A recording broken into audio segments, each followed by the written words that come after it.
Video में हम जानेंगे कंप्यूटर के बारे में कुछ महत्वपूर्ण जानकारी, जैसे कि कंप्यूटर क्या होता है, कंप्यूटर का आविष्कार कब और किसने किया था, कंप्यूटर के कितने भाग होते हैं, कंप्यूटर के इनपुट और आउटपुट पार्ट कौन कौन से होते हैं, कंप्यूटर कितने प्रकार के होते हैं, कंप्यूटर की कितनी जनरेशन है, कंप्यूटर की मुख्य विशेषताएं आदि। इन सभी बिंदुओं पर हम डिटेल में यानी कि विस्तार से चर्चा करेंगे। लेकिन फ्रेंड्स, अगर आप चैनल पर नए हैं तो सबसे पहले हमारे चैनल को सब्सक्राइब करें और बेल आइकन को प्रेस करना ना भूलें। तो चलिए वीडियो को शुरू करते हैं। सबसे पहले हम जानेंगे कंप्यूटर क्या होता है। तो फ्रेंड्स, हम आपको बता दें कि कंप्यूटर एक इलेक्ट्रॉनिक मशीन है, जैसा कि आप सभी जानते होंगे, सभी यूज़ करते हैं आजकल। तो कंप्यूटर एक इलेक्ट्रॉनिक मशीन है जो यूज़र द्वारा दिए गए इंस्ट्रक्शंस को इनपुट के रूप में लेकर उसकी प्रक्रिया यानी प्रोसेस करता है। यूज़र द्वारा, यूज़र यानी कि जो उसको यूज़ करने वाला व्यक्ति है, जो उसको चला रहा है, इंस्ट्रक्शन को इनपुट के रूप में लेकर यानी कि जो निर्देश दिए गए हैं उनको इनपुट के रूप में लेता है और उस पर प्रोसेस करता है, उस पर वर्क करता है और उसका परिणाम यानी कि उसका आउटपुट यानी रिजल्ट आसानी से हमें प्रदान करता है। चित्र में देखकर समझ सकते हैं। कंप्यूटर शब्द की जो उत्पत्ति है वो कंप्यूट शब्द से हुई है, अर्थात कंप्यूट का जो अर्थ होता है वो गणना करना यानी कि कैलकुलेशन करना होता है। इसलिए कंप्यूटर को हिंदी में हम संगणक कहते हैं। फ्रेंड्स, यहाँ पर हम कंप्यूटर की फुल फॉर्म जानेंगे। C common, O operating, M machine, P purposely, U used for, T technological, E educational and R research. तो ये फुल फॉर्म कुछ इस तरह से होगी: common operating machine purposely used for technological and educational research. आइए अब हम जानते हैं कि कंप्यूटर का आविष्कार कब और किसने किया था। फ्रेंड्स, दुनिया का सबसे पहला कंप्यूटर चार्ल्स बेबेज ने साल 1822 में बनाया था, जिसका नाम मैकेनिकल कंप्यूटर था। इसलिए चार्ल्स बेबेज को कंप्यूटर का फादर यानी पिता कहा जाता है। चार्ल्स बेबेज ने सन 1837 में पहला जनरल मैकेनिकल कंप्यूटर भी बनाया था, जिसका नाम एनालिटिकल इंजन रखा गया था।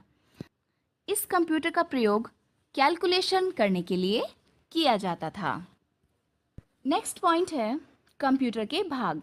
अब हम बात करेंगे कंप्यूटर के पार्ट्स के बारे में कि कंप्यूटर के कितने भाग होते हैं। कंप्यूटर के मुख्यतः दो भाग होते हैं। Number 1 hardware, number 2 software.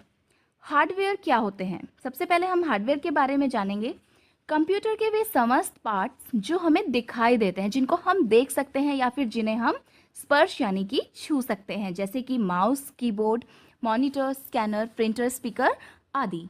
Friends, hardware जो होते हैं वो मनुष्य के बॉडी पार्ट्स यानी कि शारीरिक अंगों की तरह ही होते हैं। जिस प्रकार हमारे शरीर में हाथ, पैर, आँख, नाक, कान होते हैं, ठीक इसी प्रकार से कंप्यूटर में mouse, keyboard, monitor, scanner, printer, speaker आदि होते हैं। नेक्स्ट हम बात करेंगे सॉफ्टवेयर के बारे में। कंप्यूटर के वे समस्त प्रोग्राम्स जिनके द्वारा कंप्यूटर को ऑपरेट किया जाता है यानी कि उसको चलाया जाता है, इनको ना तो हम स्पर्श कर सकते हैं यानी कि टच नहीं कर सकते और ना ही हम इनको देख सकते हैं। ये मनुष्य के अंदर की आत्मा की तरह होते हैं। जिस प्रकार मनुष्य के शरीर में, हमारे शरीर में आत्मा होती है, ठीक उसी तरह से कंप्यूटर में सॉफ्टवेयर होते हैं। अब ये जो सॉफ्टवेयर होते हैं ये भी दो तरह के होते हैं, दो प्रकार के होते हैं। सबसे पहला होता है सिस्टम सॉफ्टवेयर और सेकंड होता है हमारा एप्लीकेशन सॉफ्टवेयर। अब देखते हैं सिस्टम सॉफ्टवेयर क्या होता है। सिस्टम सॉफ्टवेयर को ऑपरेटिंग सिस्टम भी कहते हैं। सिस्टम सॉफ्टवेयर डिवाइस और एप्लीकेशन सॉफ्टवेयर दोनों को मैनेज करने का काम करता है। नेक्स्ट हम बात करेंगे एप्लीकेशन सॉफ्टवेयर के बारे में। एप्लीकेशन सॉफ्टवेयर को हम शॉर्ट में ऐप कहते हैं। फ्रेंड्स, यह अलग अलग कार्य करने के लिए अलग अलग छोटे छोटे ऐप होते हैं। आइए हम इसको एग्जाम्पल की हेल्प से देखते हैं, समझते हैं थोड़ा। जैसे हमारा Microsoft window, Mac OS, Linux, Fedora आदि, ये सब जो हैं वो सब सिस्टम सॉफ्टवेयर के एग्जाम्पल हैं। और MS Word, MS Excel, Photoshop, VLC media player आदि, ये सब हमारे एप्लीकेशन सॉफ्टवेयर के एग्जाम्पल्स हैं। नेक्स्ट पॉइंट है हमारा कंप्यूटर के इनपुट और आउटपुट डिवाइस क्या होते हैं, इनपुट आउटपुट क्या होता है। और कंप्यूटर के इनपुट और आउटपुट पार्ट कौन कौन से होते हैं इसके बारे में हम बात करेंगे। सबसे पहले हम जानेंगे इनपुट के बारे में। कंप्यूटर की वे डिवाइस जिनके द्वारा कंप्यूटर को निर्देश यानी कि इंस्ट्रक्शंस दिए जाते हैं, यानी कि उनको काम करने के लिए दिया जाता है। सिंपल सी लैंग्वेज में हम बात करें तो कंप्यूटर को कोई काम करने के लिए दिया जाता है, वो इनपुट डिवाइस के द्वारा दिया जाता है और वो इनपुट डिवाइस कहलाते हैं, जैसे कि कीबोर्ड, माउस, स्कैनर, जॉयस्टिक आदि, ये सब इनपुट डिवाइस हैं। नेक्स्ट हम बात करेंगे आउटपुट के बारे में। कंप्यूटर की वे डिवाइस जो इनपुट डिवाइस के द्वारा दिए गए इनपुट का परिणाम यानी रिजल्ट देते हैं, वो आउटपुट डिवाइस कहलाते हैं, जैसे मॉनिटर, स्पीकर, प्रिंटर, प्रोजेक्टर आदि, ये सब आउटपुट डिवाइस हैं। आइए हम इसको भी एक एग्जांपल की हेल्प से समझ सकते हैं। मान लीजिए हमें कंप्यूटर में अपना नाम लिखना है, तो हम अपना नाम लिखने के लिए कीबोर्ड का यूज़ करेंगे। कीबोर्ड से हम अक्षर को टाइप करेंगे या इनपुट करेंगे, तो कीबोर्ड हमारा इनपुट डिवाइस हो जाएगा। और जो लिखा हुआ नाम हमें दिखाई देगा, वो कहाँ पर दिखाई देगा? वो हमें दिखाई देगा स्क्रीन पर, यानी कि मॉनिटर पर। हमें उसका रिजल्ट कहाँ पर मिला? मॉनिटर पर मिला। तो यानी कि हमारा जो मॉनिटर है वो हमारी आउटपुट डिवाइस है। नेक्स्ट पॉइंट है हमारा, कंप्यूटर कितने प्रकार के होते हैं। अब हम जानेंगे कंप्यूटर के टाइप्स के बारे में। बेसिकली तो कंप्यूटर 3 प्रकार के होते हैं, एनालॉग कंप्यूटर, डिजिटल कंप्यूटर और हाइब्रिड कंप्यूटर। सबसे पहले हम बात करेंगे एनालॉग कंप्यूटर्स के बारे में।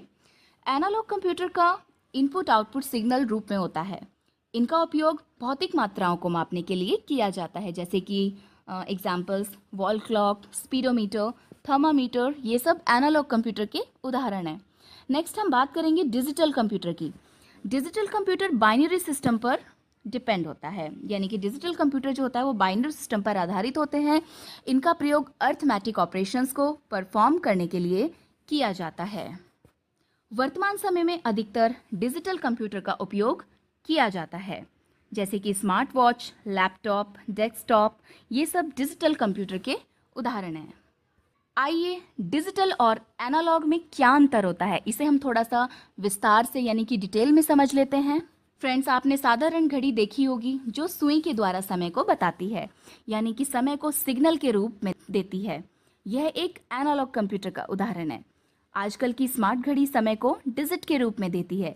यह एक डिजिटल कंप्यूटर का उदाहरण है। इसी प्रकार से एनालॉग थर्मामीटर और डिजिटल थर्मामीटर को हम चित्र में देखकर समझ सकते हैं।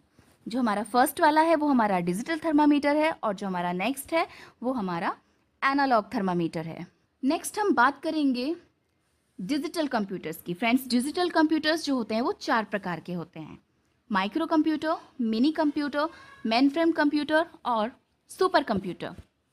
माइक्रो कंप्यूटर के हम बारे में जानेंगे पहले। तो माइक्रो कंप्यूटर बहुत छोटे होते हैं। माइक्रो का मतलब छोटा ही होता है, बहुत ही सूक्ष्म।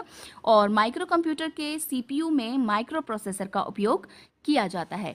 यह एक सिंगल यूज़र कंप्यूटर होता है, यानी कि इसको एक सिंगल पर्सन यूज़ कर सकता है। माइक्रो कंप्यूटर का जो प्रयोग होता है वो घरों में या छोटे व्यवसाय या पर्सनल कार्य के लिए किया जाता है। For example laptop, desktop, tablet micro computer के उदाहरण हैं। नेक्स्ट है हमारा mini computer. Mini computer micro computer से थोड़े बड़े होते हैं और इनकी कार्य क्षमता यानी कि जो वर्किंग कैपेसिटी होती है वो भी माइक्रो कंप्यूटर से थोड़ी ज़्यादा होती है, अधिक होती है। इनका उपयोग बड़ी कंपनीज एवं सरकारी ऑफिस में सर्वर के रूप में होता है। एक मल्टी यूज़र कंप्यूटर होता है ये, यानी कि इस पर एक बार में कई सारे लोग काम कर सकते हैं। इसके एग्जाम्पल्स हैं IBM का AS400 कंप्यूटर। नेक्स्ट हम बात करेंगे मेन फ्रेम कंप्यूटर के बारे में। Main frame computer micro computer से बड़े होते हैं और इनकी वर्किंग कैपेसिटी यानी कि कार्य क्षमता भी माइक्रो कंप्यूटर से अधिक होती है। इनका उपयोग बड़ी कंपनियों में सर्वर के रूप में डेटाबेस रखने के लिए किया जाता है। मेन फ्रेम कंप्यूटर इतने बड़े होते हैं कि इन पर एक बार में हज़ारों लाखों लोग यूज़र काम कर सकते हैं। नेक्स्ट बात करते हैं सुपर कंप्यूटर के बारे में। सुपर कंप्यूटर सभी प्रकार के अन्य कंप्यूटरों से बहुत बड़े और बहुत ही तेज़ होते हैं। इनका उपयोग इंजीनियरिंग एवं वैज्ञानिक अनुसंधान यानी कि रिसर्च केंद्रों के कार्य में होता है। सुपर कंप्यूटर सबसे तेज़ और सबसे महंगा कंप्यूटर होता है। सबसे पहला जो सुपर कंप्यूटर है वो है क्रे 1 और भारत का पहला सुपर कंप्यूटर है परम 8000। फ्रेंड्स, एनालॉग कंप्यूटर और डिजिटल कंप्यूटर के बाद आपका तीसरा कंप्यूटर आता है हाइब्रिड कंप्यूटर। हाइब्रिड कंप्यूटर को डिजिटल और एनालॉग दोनों प्रकार के कंप्यूटर को मिलाकर बनाया जाता है, यानी कि हाइब्रिड कंप्यूटर में डिजिटल कंप्यूटर और एनालॉग कंप्यूटर दोनों प्रकार के कंप्यूटर के गुण पाए जाते हैं। हाइब्रिड कंप्यूटर का उपयोग चिकित्सा के क्षेत्र में सर्वाधिक यानी कि सबसे ज़्यादा होता है। अगला पॉइंट है हमारा कंप्यूटर की पीढ़ियाँ, यानी कि अब हम बात करने वाले हैं फ्रेंड्स जनरेशन्स ऑफ कंप्यूटर्स के बारे में, जो आपका मोस्ट इम्पॉर्टेंट पॉइंट है। तो कंप्यूटर की जो पीढ़ियाँ हैं, देखिए फ्रेंड्स, बदलते समय और ज़रूरत के हिसाब से क्या होता है कि कंप्यूटर टेक्नोलॉजी में भी कई सारे बदलाव हो रहे हैं। इस बदलती कंप्यूटर टेक्नोलॉजी को ही हम कंप्यूटर की पीढ़ी यानी कि जनरेशन के नाम से जानते हैं। तो इन कंप्यूटर्स की जनरेशन को 5 भागों में डिवाइड किया गया है या बांटा गया है। प्रथम पीढ़ी के कंप्यूटर को लगभग 1946 और 1959 के बीच बनाया गया था। प्रथम पीढ़ी के कंप्यूटर को बनाने में कांच के बने वैक्यूम ट्यूब का इस्तेमाल किया जाता था। एक कंप्यूटर को बनाने में लगभग हजारों वैक्यूम ट्यूब का इस्तेमाल होता था। इसलिए यह कंप्यूटर इतने बड़े होते थे कि इनको रखने के लिए एक कमरे की आवश्यकता होती थी। नेक्स्ट हम बात करेंगे द्वितीय पीढ़ी यानी कि second generation of computer. Second generation यानी कि द्वितीय पीढ़ी के कंप्यूटर को लगभग 1956 से 1963 के बीच बनाया गया था। इन कंप्यूटर्स में वैक्यूम की जगह ट्रांजिस्टर का इस्तेमाल किया गया था। ट्रांजिस्टर वैक्यूम ट्यूब से थोड़े छोटे होते थे, जिसकी वजह से ये कंप्यूटर पहली पीढ़ी के कंप्यूटर से थोड़े छोटे होते थे, उनके अकॉर्डिंग थोड़े साइज में छोटे हो गए थे और कम जगह में आसानी से रखे जाते थे। नेक्स्ट हम बात करेंगे तीसरी पीढ़ी यानी थर्ड जनरेशन ऑफ कंप्यूटर। तीसरी पीढ़ी के कंप्यूटर को लगभग 1964 से 1971 के बीच बनाया गया था। इन कंप्यूटर्स में ट्रांजिस्टर की जगह आईसी यानी कि इंटीग्रेटेड सर्किट का इस्तेमाल किया गया था, जिसकी वजह से यह कंप्यूटर दूसरी पीढ़ी के कंप्यूटर से छोटे, सस्ते और अधिक तेज थे। और इस पीढ़ी के कंप्यूटर की जो मेमोरी थी उसकी क्षमता यानी कि उसकी कैपेसिटी भी अधिक थी। नेक्स्ट हम बात करेंगे चौथी पीढ़ी यानी कि फोर्थ जनरेशन ऑफ कंप्यूटर। तो चौथी पीढ़ी के कंप्यूटर को लगभग 1970 से 1985 के बीच बनाया गया था। इन कंप्यूटर में इंटीग्रेटेड सर्किट की जगह माइक्रो प्रोसेसर का इस्तेमाल किया गया था, जिसकी वजह से यह कंप्यूटर और भी छोटे हो गए। इन कंप्यूटर की साइज छोटी होने के बावजूद भी इस कंप्यूटर की स्पीड और क्षमता यानी कि कैपेसिटी दोनों ही इंक्रीज हो गई यानी कि बढ़ गई थी। यह हाई लेवल लैंग्वेज जैसे कि C++ को भी सपोर्ट करते थे। नेक्स्ट जनरेशन यानी कि पांचवी पीढ़ी फिफ्थ जनरेशन ऑफ कंप्यूटर है। तो वर्तमान समय में हम जो कंप्यूटर इस्तेमाल कर रहे हैं, यूज़ कर रहे हैं, वह पांचवी पीढ़ी के ही हैं। पांचवी पीढ़ी के कंप्यूटर पिछले सभी जनरेशन्स के कंप्यूटर से ज़्यादा आधुनिक यानी कि न्यू वर्जन में है। इन कंप्यूटर में आर्टिफिशियल इंटेलिजेंसी का इस्तेमाल किया जाता है। इस पीढ़ी के कंप्यूटर हाई लेवल लैंग्वेज जैसे C++, जावा, .NET को सपोर्ट करते हैं। और इस पीढ़ी के कंप्यूटर इतने छोटे होते हैं कि बैग में रखकर आसानी से कहीं भी ले जा सकते हैं। फ्रेंड्स, आशा है आई होप कि कंप्यूटर की सभी पीढ़ी यानी जनरेशन के बारे में आप समझ गए होंगे। चलिए अब हम बात करते हैं कंप्यूटर की विशेषताओं के बारे में, उसकी क्वालिटीज़ के बारे में, यानी कि कैरेक्टरिस्टिक्स ऑफ कंप्यूटर। कंप्यूटर की कई सारी विशेषताएं हैं वैसे तो, जैसे कि स्पीड यानी कि गति। कंप्यूटर किसी भी काम को बहुत जल्दी करता है, बहुत स्पीडली करता है। नेक्स्ट, एक्यूरेसी यानी शुद्धता। कंप्यूटर किसी भी काम को बिना गलती यानी बिना मिस्टेक के करता है। नेक्स्ट, कॉन्टिन्यूटी यानी कि निरंतरता। कंप्यूटर किसी भी काम को लगातार बिना रुके करता है, वो थकान महसूस नहीं करता है। नेक्स्ट, स्टोरेज कैपेसिटी यानी कि भंडारण क्षमता। उसकी मेमोरी जो होती है कंप्यूटर में कितना भी डेटा स्टोर कर सकते हैं। नेक्स्ट, प्राइवेसी यानी गोपनीयता। कंप्यूटर में किसी भी फाइल या फोल्डर को हम पासवर्ड के द्वारा सुरक्षित रख सकते हैं। नेक्स्ट, ऑटोमेशन यानी कि स्वचालित। कंप्यूटर तकनीक का उपयोग करके बिना किसी मानव के हस्तक्षेप के निरंतर कार्य करता रहता है।